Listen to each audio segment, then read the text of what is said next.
Deux, un, deux. Oui, bonjour tout le monde. Bonjour mes frères et sœurs.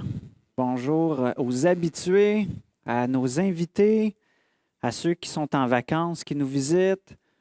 Vraiment content d'être avec vous, à ceux peut-être qui sont en ligne. Wow, on a fait que Daniel ce matin, il a parlé de la fête du travail, de retour des classes, de tout faire pour le Seigneur en toute chose, en toute occasion. Et l'autre, Daniel Gagné, qui parlait de chercher l'intérêt de notre prochain à la place du nôtre. Et je trouve que ça met bien la table pour garder le thème de la table avec la prédication que je vais apporter ce matin. Et là, peut-être vous voyez ce hamac-là, puis là, vous dites, ah, la rentrée, mon hamac va me manquer. Hein? Et le hamac, souvent comme ça, c'est un beau hamac, hein? Ça fait penser aux vacances. Et peut-être il y en a qui sont sur le point de les terminer, qui le sont encore. La plupart d'entre nous, c'est fini. Et j'espère que vous avez passé des belles vacances, que vous avez apprécié vos vacances. Et en parlant de ça, tu sais, comme la retraite, les vacances, c'est des choses qui sont bien appréciées. Hein? C'est souvent le résultat d'une année de travail, de fidélité au travail ou d'une vie, hein, pour ceux qui sont à la retraite. Et là, enfin, on a cette période-là pour se ressourcer, recharger nos batteries et repartir pour le mieux. Et la Bible parle beaucoup de la nécessité du repos et aussi du bienfait que ça nous procure. Mais la Bible parle aussi de certaines mises en garde pour chacun de nous quant au timing, quand est-ce qu'on prend notre repos, mais aussi comment on vit le repos, qu'est-ce qu'on fait pendant nos périodes de repos. Et si Dieu nous donne dans sa parole plusieurs avertissements à ce niveau-là, c'est parce qu'il connaît bien notre cœur. Hein? Il sait qu'on est fragile, on a tendance facilement à l'oublier, particulièrement quand ça va bien, on a tendance à l'oublier. Parce qu'on sait, pour nous, c'est une évidence, hein, quand c'est les moments de crise ou d'épreuve, on est vulnérable, mais dans les moments de repos, des fois, on a l'impression que c'est plus facile, mais ce n'est pas toujours le cas. Est-ce qu'on est conscient que notre vulnérabilité peut aussi se manifester quand on est à l'apogée de notre vie, ainsi que dans nos moments de repos? Êtes-vous conscient de ça? Hein? Peut-être pour vous donner un petit peu, vous voyez cette image-là, je suis sûr qu'il y a des amateurs de pêche ici. Hein? Et puis, je trouve que c'est une belle image qui nous montre le danger dans le succès. Tu sais, quand on est à l'apogée de notre vie, là, on a notre trophée dans les mains, puis là, on ne prend pas garde, et puis, il y a un danger qui nous guette, n'est-ce pas? On ne voudrait pas être à sa place. Et avant de voir comment dans la parole de Dieu, comment celle-ci peut nous avertir, nous enseigner à ce sujet-là, j'aimerais ça qu'on se tourne dans la prière pour que Dieu dispose nos cœurs. Alors Seigneur, pour certains, on a fini nos vacances, pour d'autres, c'est encore là, pour d'autres, certains vivent la retraite. Seigneur, on veut faire une rétrospective dans nos cœurs, comment qu'on vit ces périodes-là. On veut te laisser nous sonder, nous parler et nous instruire, nous avertir pour qu'on puisse faire toute chose pour ta gloire, pour que tu puisses redresser ce qui est courbé, que tu puisses prendre soin de nous, que notre cœur s'attache à toi. Et Seigneur, tout ça par l'œuvre de ton esprit. Donc, dispose nos cœurs à non seulement entendre ce que tu as à nous dire, mais aussi à nous laisser transformer, à nous amener à la repentance, et à te faire confiance en toute occasion. Amen. Et ce matin, pour parler un petit peu du thème, un petit peu de l'apogée de sa vie ou du repos, le passage que je vais prendre, c'est un témoignage de vie, donc une capsule de la vie d'un personnage biblique qui nous parle de ce thème-là qui va servir à notre édification. Et la personne que j'ai choisie, que Dieu a mis à mon cœur, c'est le roi David. Pour beaucoup d'entre nous, on connaît bien le roi David. Pour ceux qui ne le connaissent pas, c'est qui ça, ce roi-là?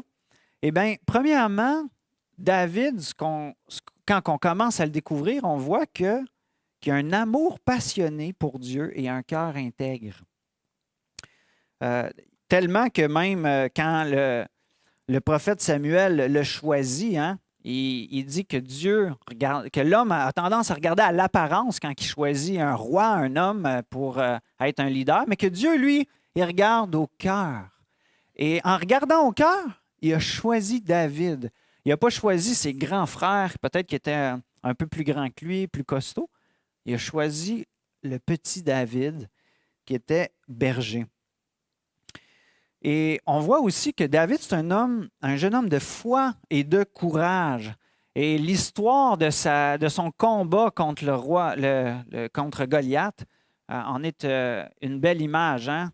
Un homme qui a 2 fois sa grandeur, qui est un soldat aguerri, et David, pas capable de porter une armure qui est trop lourde pour lui, avec sa petite lanière de cuir et sa roche, mais avec surtout son grand Dieu en qui il a sa confiance, qui va là avec assurance le combattre et qui obtient la victoire qu'il savait qu'il allait l'avoir. Donc, c'est un homme de foi et de courage, David. D'autres histoires, si vous lisez son histoire, dans sa fuite contre le roi Saül, parce que David a été choisi pour le remplacer, puis là, Saül devient jaloux, le poursuit, veut le tuer. On voit vraiment que David a un cœur rempli de confiance en Dieu, dans ses batailles contre les Philistins aussi. Et on voit aussi que David a une relation vivante et intime avec Dieu. Si vous lisez le livre des psaumes, vous pouvez voir à quel point son cœur s'ouvre. Il y a cette relation intime-là avec Dieu. Il est transparent avec lui. Et encore aujourd'hui, ces textes-là nous édifient. Donc, David est un modèle pour nous de ce cœur pour Dieu.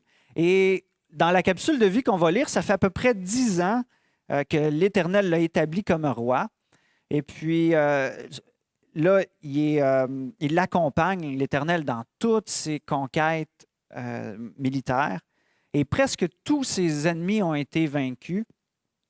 Il y a à peu près juste les Ammonites qui résistent encore. David est à l'apogée de son rôle de roi. Tout semble aller sur des roulettes. Puis là, on se trouve à la période, là, juste au printemps, juste après les grosses pluies. Et l'armée part au combat pour attaquer la capitale des Ammonites, Rabat, qui est située à près de 40 km du Jourdain, à l'est, en face de Jéricho. Tout semble aller sur des roulettes pour David. Mais l'histoire qu'on va lire, on va voir clairement qu'il y a un hic. Et regardons cette capsule de vie-là, qui est un puissant avertissement pour nous, même quand tout semble aller bien dans notre vie. Et on va voir en même temps comment le cœur de Dieu peut être un encouragement pour nous dans notre faiblesse. Alors, on va lire ensemble 2 Samuel, chapitre 11, de 1 à 15. 2 Samuel, chapitre 11, de 1 à 15. Alors, je vais vous l'afficher aussi pour vous aider. Donc, au printemps suivant, à l'époque où les rois ont coutume de partir en guerre, David envoya Joab et ses officiers en campagne à la tête de toute l'armée d'Israël. Ils ravagèrent le pays des Ammonites et mirent le siège devant Rabat, leur capitale. David était resté à Jérusalem. Or, vers le soir, après avoir fait la sieste, David se leva et alla se promener sur le toit en terrasse de son palais. De là, il aperçut une femme qui se baignait. Cette femme était très belle. David fit demander qui elle était, et on lui dit, c'est Bathsheba, la fille d'Éliam, l'épouse d'Uri, le Hittite. David envoya des messagers la chercher. Elle se rendit chez lui, et il s'unit à elle. Elle venait de se purifier de ses règles. Puis elle retourna dans sa maison, mais voici qu'elle se trouva enceinte, et envoya dire à David, j'attends un enfant. Alors David fit parvenir à Joab l'ordre de lui envoyer Uri le Hittite. Joab donna l'ordre à celui-ci de rejoindre le roi.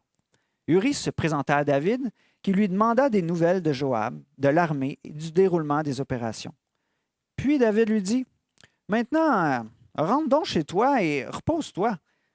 Dès qu'il fut sorti du palais, le roi lui fit apporter un présent. Mais Uri ne rentra pas dans sa maison. Il se coucha à l'entrée du palais royal en compagnie des gardes de son seigneur. On vint dire à David qu'Uri n'était pas rentré chez lui.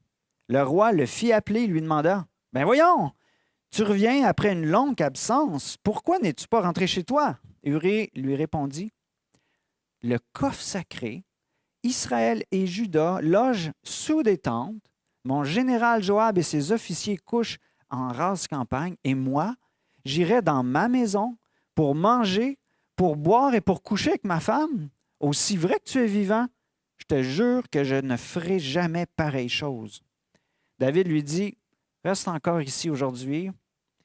Demain, je vais te laisser repartir. » Uri resta donc à Jérusalem ce jour-là et le lendemain, David l'invita à manger chez lui, le fit boire jusqu'à l'enivrer. Mais le soir, Uri alla quand même se coucher avec les gardes de son seigneur et ne rentra pas chez lui. Le lendemain matin, David écrivit une lettre à Joab et chargea Uri de la lui remettre. Il la donne à Uri, cette lettre-là. Dans cette lettre, il écrivait « Place Uri en première ligne, là où le combat est au plus rude, puis retirez-vous en arrière pour qu'il soit touché et qu'il meure. » Wow! Ouf! Ça fait mal après avoir présenté David. C'est une douche froide, hein, n'est-ce pas, qu'on vient de recevoir ce matin? Comment est-ce possible? Comment David en est-il arrivé là après toutes ces années de fidélité avec Dieu, alors que Dieu bénissait toutes ses entreprises? Comment David est arrivé à la convoitise, l'adultère, camouflage de péché, meurtre planifié? C'est horrible, hein? Et j'aimerais qu'on prenne le temps ensemble d'observer comment le développement de ce moment difficile de la vie de David et de découvrir pour nous comment, comme David, on peut être fragile. Et comment on peut être fragile même quand on est à notre meilleur, même quand tout va bien. Même si notre vie spirituelle a porté du fruit pendant des années, on est fragile. Et mon désir est certainement que cette capsule de vie soit un précieux aide pour chacun de nous, afin qu'on puisse veiller sur notre cœur, qu'on puisse laisser Dieu veiller sur notre cœur. Alors, on va regarder ensemble quelques éléments de la vie de David qui l'ont amené jusque-là. Et le premier point que j'aimerais souligner, c'est la négligence dans ses affaires. Et on le voit un petit peu dans le début du texte. Hein? À l'époque où les rois ont coutume de partir en guerre, David envoie ses officiers et Joab en campagne à la tête de toute l'armée d'Israël. Et là, vous pouvez vous demander, mais c'est quoi le problème? Ça fait 10 ans que David est fidèle à la chef de l'armée, puis va en guerre. Il n'a pas le droit d'une année sabbatique. Il faut tout le temps qu'il soit là. Je veux dire, après des années comme ça de travail, là, il me semble que ça y fait du bien. C'est bien mérité. Il n'y avait pas un chef de l'armée aussi de disponible. Et on voit cependant que le problème, ce n'est pas le repos en lui-même, mais la négligence. David avait des moments pour se reposer dans l'année, mais quand c'était la guerre, c'était sa responsabilité d'être là. C'était lui le chef de l'armée, le modèle pour son équipe. C'était lui qui était appelé par Dieu à être en tête de l'armée, d'être ce modèle de confiance en Dieu qui guide son peuple au combat. Et on peut découvrir dans la parole de Dieu que Dieu savait que les rois pouvaient être vulnérables à ce genre d'écart de conduite. Et Dieu avait averti bien avant son peuple, bien avant même qu'il y ait des rois, à ce sujet-là, dans Deutéronome 17. Dans Deutéronome 17, qu'est-ce que Dieu dit? Si vous avez un roi, le roi ne doit pas avoir un grand nombre de chevaux. Pourquoi? Pour ne pas se fier sur son armée. Parce que c'est facile quand on a une grosse armée de se fier sur nos propres forces militaires, puis mettre Dieu de côté. Il ne devait pas avoir un grand nombre de femmes afin de ne pas se détourner de Dieu. Et finalement, il ne devait pas avoir une grande quantité d'or pour ne pas se fier sur ses moyens. Wow! Mais David, durant sa vie, a négligé petit à petit certaines de ces choses au nom de ce qui est permis. Hein? J'ai le droit de faire ça, les autres rois le font. Pourquoi moi, je ne pourrais pas? Puis, hein? La Bible, peut-être, dit pas certaines affaires. En tout cas, regardez dans 2 Samuel 5,13, David prit encore des concubines et des femmes. Il y en avait, mais il en a pris encore. Puis, ben voyons, je suis fidèle à mes 6 femmes, là. C'est quoi le problème, hein? C'est permis. Je ne vois pas qu'est-ce qu'il y a de mal à ça. Et qu'est-ce qu'il fait maintenant? Il se fie à la force de son armée, plutôt que de compter sur Dieu, en étant lui aussi au front. Et il envoie son armée à sa place. Donc, on voit déjà deux négligences de sa part. On sait que David, quand il fut vieux, fragile, il y a eu une occasion où il a rencontré un ennemi, un solide ennemi qui a failli le tuer, puis que ses serviteurs lui ont demandé hey, « Retire-toi, David, parce que là, tu as failli mourir, puis on ne veut pas que la lampe d'Israël s'éteigne. Donc, là, c'est le temps. Tu es rendu trop vieux pour aller sur le champ de bataille. » On sait qu'il y a eu un temps pour ça.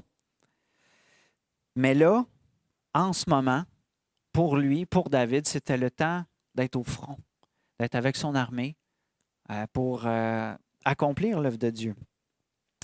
Quelles sont les applications pour nous dans tout ça?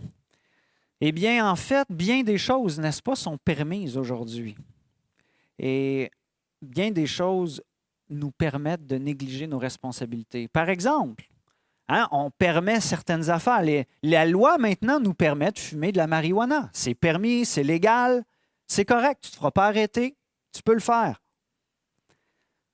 Et ce n'est pas nécessairement une bonne chose, hein, n'est-ce pas? Envoyer sa fille à la prostitution, est-ce que c'est quelque chose de bien vu, de permis? Certainement pas. C'est scandaleux. Personne oserait dire « Vas-y, ma fille t'a prostituée ». Mais pourtant, regardez les filles des autres, c'est permis. Ça, c'est correct. C'est répandu partout. C'est permis d'avoir des relations sexuelles et tomber enceinte sans prendre ses responsabilités parentales. C'est encouragé. On paye, le gouvernement paye même pour permettre que ça puisse se faire. Et si Dieu condamne sévèrement les excès de table, de toutes sortes, la gourmandise du soir devant nos séries télé préférées, quand on vient de finir de souper, mais qu'on n'a plus faim, mais que le sel du sac de chips ou le sac de biscuits, on le finit, tu sais, c'est permis. C'est quelque chose qui est même régulier, tu sais, qui est facile de tomber là-dedans. Le garde-manger est plein. Le sac de biscuits, personne ne va te dire « Hey, là, tu as pris trop de chips ou tu as vidé le sac de biscuits. » Habituellement, ça passe comme dans le beurre. C'est quelque chose qui est bien vu. L'excès d'alcool aussi, ça peut paraître quelque chose de correct. Tant qu'on est seul chez soi ou avec une gang d'amis qui ont les mêmes habitudes, puis qu'on est capable de marcher debout. Et j'aimerais vous dire, mes frères et sœurs, attention. Attention, notre confort, notre richesse ne doivent pas devenir un piège qui nous conduise à désobéir à Dieu, même si notre culture le permet. Ça me fait penser ça à Proverbe 38. Hein, ne me donne ni trop de richesse, ni d'abondance, de peur que je t'oublie, Seigneur. Et malheureusement, notre confort, notre richesse peut être un piège. De plus, on a tous des responsabilités que Dieu nous donne, n'est-ce pas? Dieu nous donne à nous d'honorer nos parents, nous demande d'honorer nos parents, nos gouvernements, d'exercer nos dons dans l'Église, d'intercéder dans la prière pour notre prochain, de prendre soin de nos enfants, de témoigner de la bonne nouvelle. Mais quand le temps passe, quand ça fait des années qu'on est au service du Seigneur, puis là qu'on croit, mais là j'en ai assez fait, là. Puis l'Église va bien, puis ma famille aussi, puis le système est là pour prendre soin. C'est facile de négliger nos responsabilités morales et spirituelles pour choisir le chemin facile, Choisir de se divertir un peu, puis de confier ces responsabilités-là aux autres. On va confier nos parents au centre de personnes âgées. On va confier nos enfants à la garderie, à l'école. On va confier la vie spirituelle au reste de l'Église. Et je ne dis pas que c'est mal de faire ces choses-là, mais est-ce qu'on est conscient quand même de nos responsabilités? Qu'on a une part à jouer dans l'éducation de nos enfants, qu'on a une part à jouer dans le fait d'honorer, de prendre soin de nos parents, qu'on a une part active à prendre dans la vie de l'Église. Et quand on néglige nos responsabilités que Dieu nous confie, on est en danger. Et ça nous mène un pas plus loin. Ça nous mène à quoi? À l'oisiveté. Et c'est ce que David est tombé dedans. Hein? David n'est pas au front avec ses hommes. Il a du temps à brûler. Quoi faire? Pourquoi pas faire une petite sieste en plein après-midi? Puis pourquoi pas profiter de la belle terrasse que j'ai pour se divertir un peu et contempler cette magnifique cité qui lui appartient. Mais que voit-il pas? Une belle femme qui se baigne juste en dessous de sa terrasse. Et encore une fois, là, le problème, c'est pas d'avoir une terrasse, c'est pas de faire des siestes, je ne suis pas en train de vous dire c'est fini les siestes, là. C'est pas ça le problème, hein? Le problème, c'est que qu'est-ce qu'on fait de notre temps libre, de notre repos à ce moment-là? Et David, il arrive, il est au seuil de l'idolâtrie, à côté, sur sa terrasse, et qu'est-ce qu'il fait? Au lieu de fuir le regard, de savoir qu'il y a un combat spirituel qui est là, non, il en profite, il convoite. Et ça, c'est là que ça ne va pas bien, hein? Et ma grand-mère disait toujours à ma mère, l'oisiveté, c'est la mère de tous les vices. Hein? L'oisiveté, c'est la mère de tous les vices. Souvent, quand on est oisif, nos penchants charnels, la porte s'ouvre hein, à ça. Et là, ça s'invite dans nos cœurs, puis ça finit par se matérialiser. Ecclésiaste 10, versets 16 à 19 nous dit ceci. « Malheur au pays dont le roi est un gamin et dont les ministres festoient dès le matin. Heureux le pays dont le roi est de race stylus et dont les ministres mangent en temps voulu pour prendre des forces et non pour se repaître. Quand les mains sont paresseuses, la charpente s'effondre. Et quand on a les bras ballants, il pleut dans la maison. On prépare un repas pour se réjouir, le vin est gai, la vie et l'argent répond à tout. » Donc, malheureusement, David est tombé dans l'oisiveté. Et comment, pour nous, on peut appliquer ça dans nos vies? On est à une époque, mes amis, où on a le plus de temps libre que n'importe quelle époque, dans le sens qu'on a les moyens que tout aille vite, que tout se fasse rapidement. On a des laveuses, on n'est pas obligé de frotter notre linge pour le laver. Là, la laveuse le fait tout seul. Le lave-vaisselle, c'est la même chose. Il lave à notre place. On peut travailler à la maison, même plus besoin de se déplacer. On a un micro-ondes qui fait la nourriture en quelques minutes, secondes. L'électricité, pas besoin d'allumer un feu ou des bougies. On a l'eau propre directement au robinet, pas besoin de faire plusieurs minutes de marche pour aller chercher notre eau au puits. L'épicerie, pas besoin d'apprêter sa nourriture. Tu vas l'acheter déjà toute prête, emballée. La plupart d'entre nous n'avons pas de ferme ou de terre à nous occuper pour survivre et manger le fruit de ce travail-là. On a donc, vous êtes d'accord avec moi, beaucoup de temps libre avec toutes ces facilités qu'à d'autres époques, ils n'avaient pas. Et on a beaucoup de temps libre pour prendre soin de notre prochain, pour servir dans l'Église, pour prier, pour se tourner vers Dieu et pas chercher notre intérêt, comme Daniel nous l'a mentionné. Mais en même temps, ce temps-là disponible comporte aussi un danger. Le danger de choisir la facilité et de tomber dans l'oisiveté.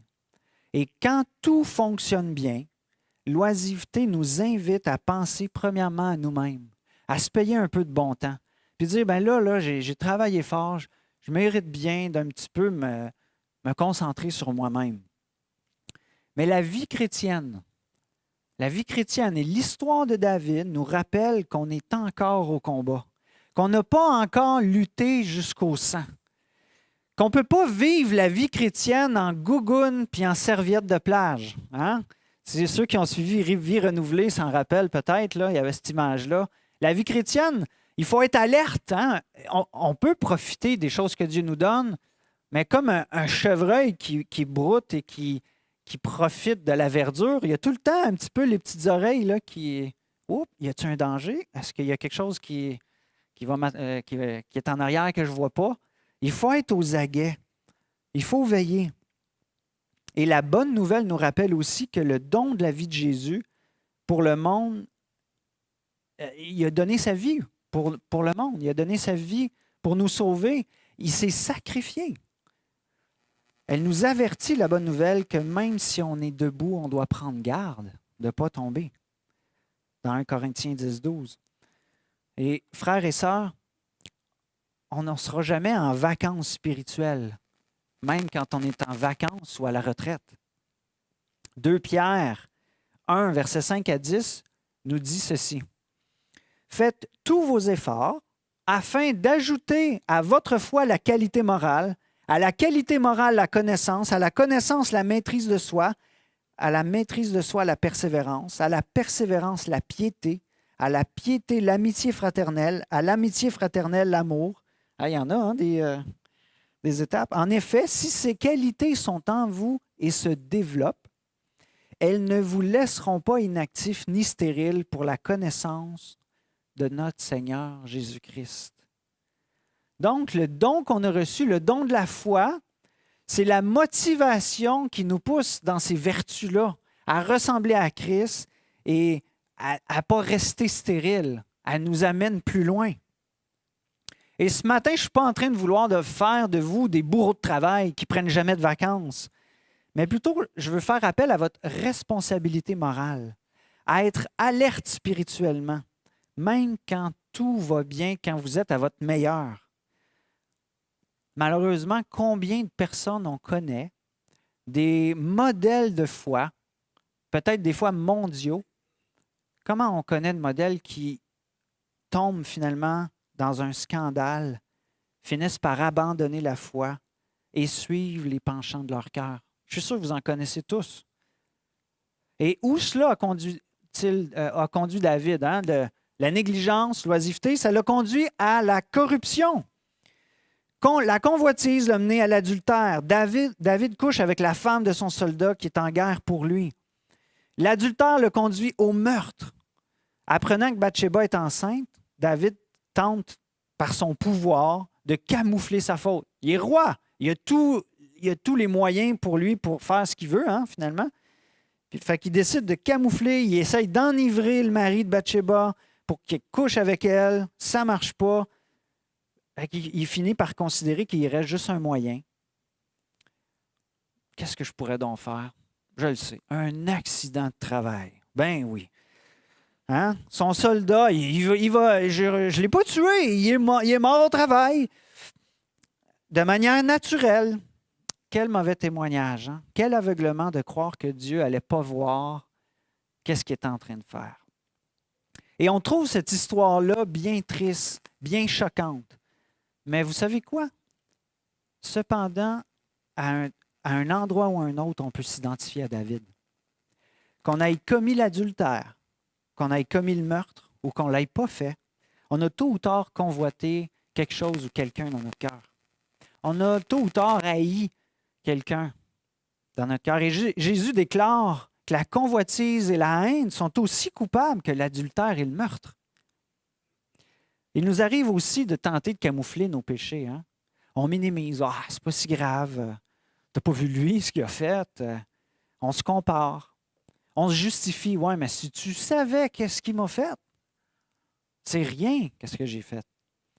On tente de réparer par des bonnes œuvres. Ah oui, je vais faire plus de bien, de bonnes actions.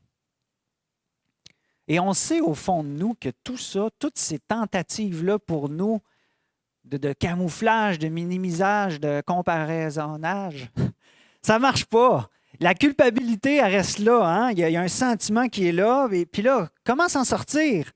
Eh bien, c'est là qu'on a besoin de ce point-là. Je ne peux pas arrêter mon message là. Nous avons besoin de la grâce de Dieu. On a besoin de la grâce de Dieu, de ce parapluie-là qui vient nous protéger, nous relever. On a besoin de ça. Et je ne parle pas ici de la grâce comme un Père Noël qui fait fi de notre méchanceté pour nous donner un cadeau. Ben oui, on va dire que tu as été un bon petit gars ou une bonne petite fille, puis il ne s'est rien passé. Prends ton cadeau. Hein? Ce n'est pas cette grâce-là. Mais c'est la grâce de Dieu qui vient nous rejoindre. Jésus qui est descendu de la gloire qu'il possédait auprès de son Père, qui descend nous rencontrer dans notre misère, qui vient nous dire la vérité avec amour. Il ne vient pas faire semblant qu'il n'y a rien qui se passe. Mais son amour, sa grâce, sa compassion, sa miséricorde est tellement forte qu'elle nous amène à la repentance. Elle nous amène à considérer à quel point il nous aime, puis à dire « Je ne veux pas rester dans l'état que je suis ». Et même sa correction est là par amour pour nous aider, nous sensibiliser, et puis nous couvrir ensuite par son pardon. Et avez-vous remarqué comment dans cette histoire-là qu'on vient de lire, qui semble très, très noire, il y a une lumière qui brille. Et c'est le cœur de Dieu, le cœur bienveillant qui a tenté à plusieurs reprises de sensibiliser le cœur de David, la conscience du roi. Et on voit dans cette histoire-là que la conscience de David s'était flétrie, engourdie. Et Dieu constamment essaye de le ressensibiliser. Hein, quand David s'informe, par exemple, bon, il est là, il est sur sa terrasse en train de regarder, il voit cette belle femme-là, et il s'informe. Et qu'est-ce que son serviteur lui dit?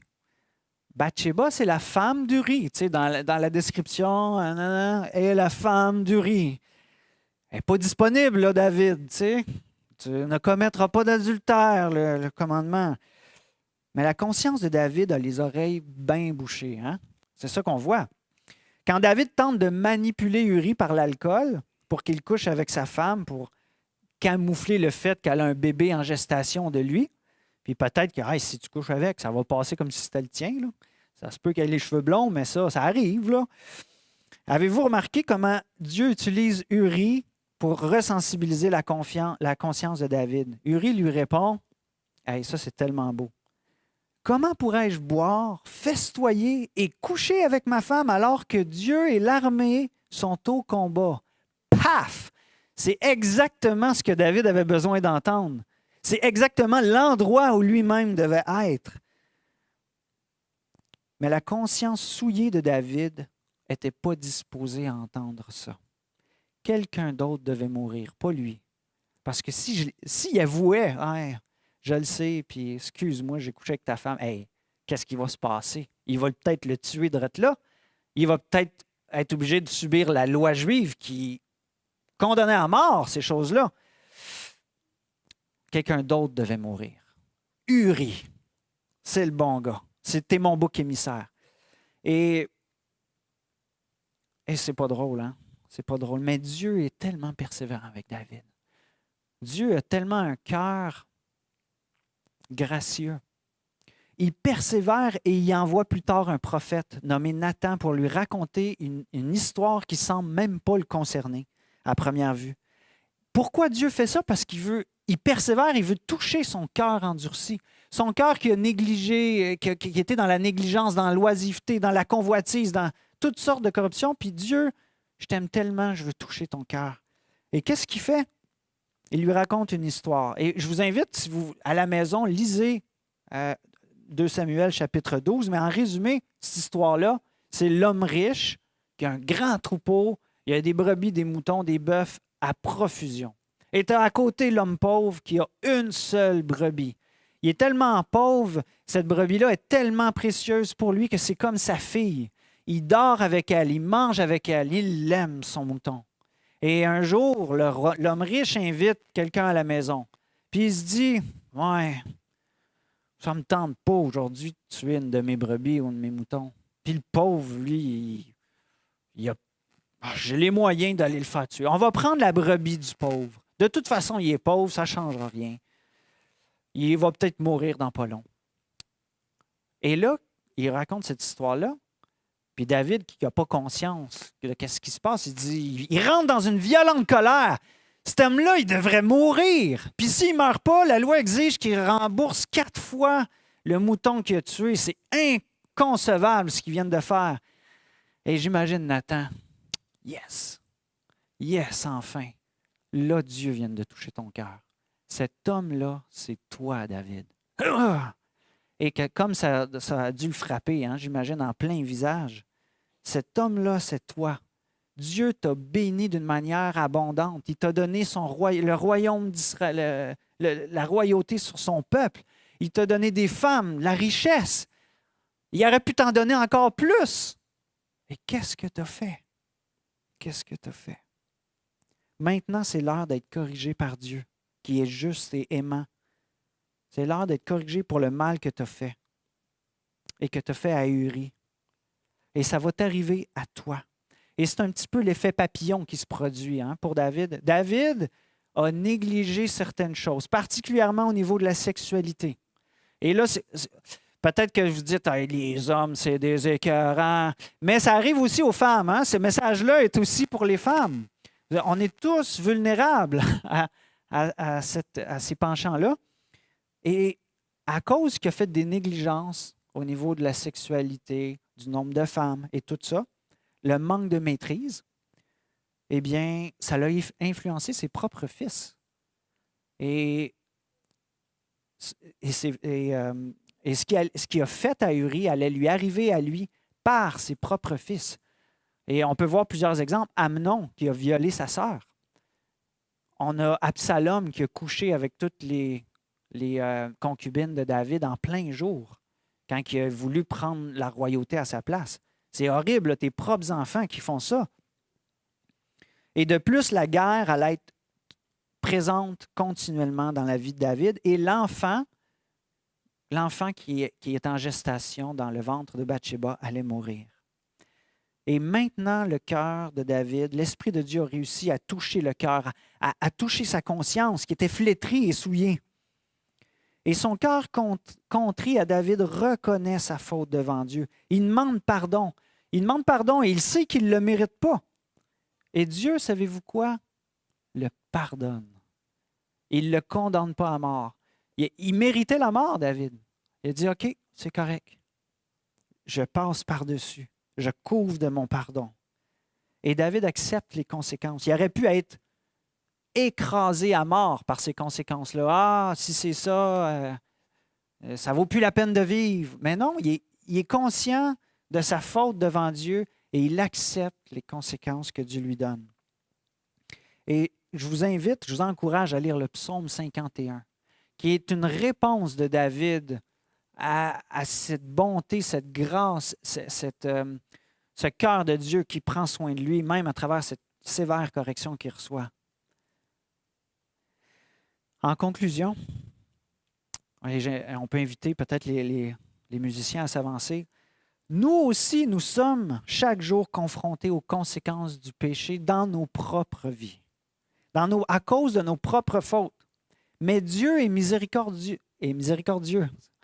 Dieu a payé pour ces fautes-là. Il a payé la conséquence éternelle, cette séparation d'avec Dieu qu'on méritait. Il l'a vécu sur la croix pour couvrir, pour nous revêtir de sa justice. Et le sacrifice de Jésus est suffisant pour couvrir chacune de vos fautes. La plus grosse qui soit, elle est couverte par le sang de Jésus. Et quand ce pardon-là que Dieu nous offre est reçu par la foi, il nous délivre de nos anciennes manières de vivre pour marcher en nouveauté de vie. En tant qu'enfant de Dieu, on goûte ensuite l'amour de Dieu, ses bontés, la joie d'être guidé par lui, d'être sous ce parapluie de sa grâce, sous ce cadre sécuritaire qui est bon pour nous. Mais rappelons-nous de ne pas se fier à nous-mêmes dans ces moments-là. Oups, ça a été trop vite. ne nous fions pas à nous-mêmes, ni aux années qui ont bien été pour nous donner raison de nous relâcher dans nos responsabilités et de tolérer ce que notre culture permet, mais pas Dieu. Veillons à ne pas tomber dans l'oisiveté et de céder à nos désirs charnels. Ne négligeons pas ce si grand salut qu'on possède en Jésus-Christ. Et vous savez, Dieu a préparé pour toi, pour chacun de nous, des belles œuvres afin qu'on les pratique.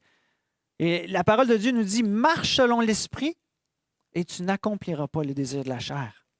Ne néglige pas le don que Dieu t'a donné pour le servir dans l'œuvre qu'il t'a confiée. Parce que chacun de vous avait reçu des dons de la part de Dieu. Qu'est-ce que tu vas faire de tes prochaines vacances? Ou qu'est-ce que tu vas faire de la retraite que tu as en ce moment? Demande dès maintenant au Seigneur de te préparer à faire les bons choix pour vivre un temps privilégié avec lui, pour te reposer en lui, près de lui, attaché à lui. Veille, prie, chaque jour s'il le faut, pour ne pas tomber en tentation. Sois cette sentinelle-là qui profite, qui surfe sur la grâce de Dieu, mais qui en même temps est alerte, comme ce chevreuil-là, des dangers. Rappelle-toi le prix infiniment grand que Dieu a payé pour toi. Si tu as tombé, tu as encore l'occasion de te tourner vers ce Dieu-là, parce que son pardon est encore suffisant. Si tu as tombé, retourne.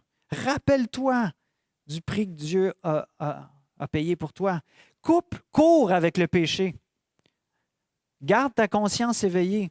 Des fois, on se dit, j'ai péché, il faut aussi bien continuer dans ce péché-là. Et j'ai malheureusement manqué. Mais imaginez si David avait été sur la terrasse, avait plongé son regard, avait convoité, puis que là, il aurait fait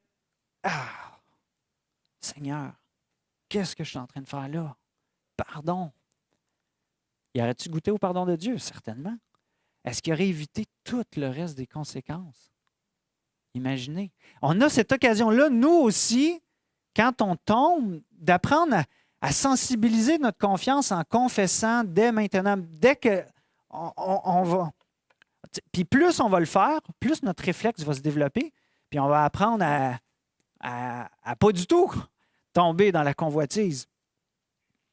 Sois radical avec le péché. Sois prête à sortir de la salle de cinéma si tu te rends compte que c'est un mauvais film. Des fois, là, j'ai payé, je suis pogné là, tous mes amis sont là. Puis là, là, on va finir le film, même s'il est poche, même s'il y a des scènes que tu es comme, voyons, tu peux sortir. Qu'est-ce qui t'empêche de sortir de la salle de cinéma? Qu'est-ce qui t'empêche de sortir la discussion folle, perverse qu'il y a à ta shop quand tu es en train de travailler?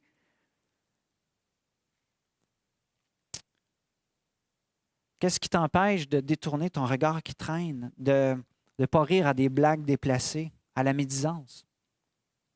Vous connaissez vos tendances, vos faiblesses.